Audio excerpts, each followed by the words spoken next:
result, they had earned a right to be the place where the center of emperor worship in Asia took place. And in 26 BC, they were given what was considered the great privilege of building a temple to Emperor Tiberius. It was also a very commercial city, being right there on the sea, along with people coming to worship all of the various idols. A lot of Jews lived in Smyrna. Now, the early history of Smyrna is that it was almost entirely destroyed in the 6th century BC, but then it was rebuilt again in 280 BC after the time of Alexander the Great.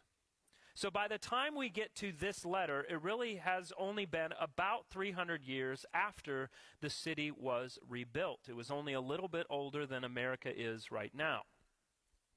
But understanding that is interesting if we think about how Jesus introduces himself in this letter. He's writing to a community whose history has been one of being destroyed and then being rebuilt. The city had died, and then it had been brought back to life. Well, it sounds familiar, right? We see throughout this letter to Smyrna that Jesus is identifying with the people because of what they were facing.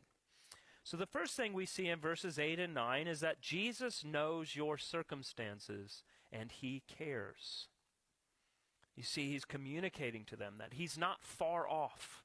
He's not disassociated from their plight. He's presented himself as the first and the last, the one who died, the one who has come back to life again, and there is no doubt, based on what the churches were facing, as we will see, that they wondered at times if they were going to die themselves. Jesus faced persecution himself, and he died, and he came back to life, and if anyone should know that apparent death is not the last word, it's certainly these people to whom he was writing. Notice how Jesus says, I know your tribulation and your poverty and the slander of those who say that they are Jews and are not. In other words, he's telling them, please listen, I haven't forgotten about you. I'm not far off from you. I'm not ignoring you. I haven't abandoned you. I know what you're going through, and I am right here, and I am with you, and I am for you all along the way. And the Lord shows us over and over again through his words that there will be times in our lives where we have a nagging sense that maybe God isn't there. Maybe we've been forgotten. Maybe Jesus doesn't really care about me. But he most certainly does. Through pain, through suffering, through trials, through hardships, through temptation, through sin, through every difficult situation we face, the Lord knows our circumstances. He knows us, and he cares deeply. Now, in terms of how Jesus addresses the Smyrna church, notice it's one of only two churches to whom Jesus doesn't address any of their faults.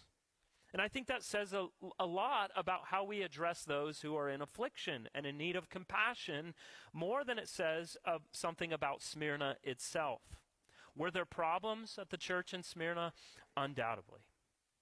Were there things that Jesus could have pointed out for them to be aware of and for them to fix? No doubt about it. But they had a particular need. It was a heavy weight, a heavy burden for them to bear.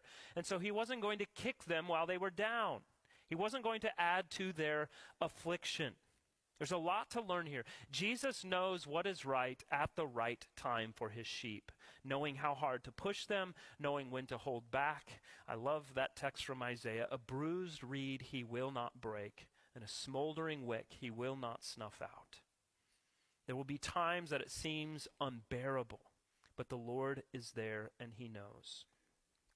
But where was all of this coming from? What were the exact circumstances that Jesus was referring to here? Well, there were several ways that the Romans sought to keep peace among all of the people of the various cities and provinces. It was very diverse. So one of the ways they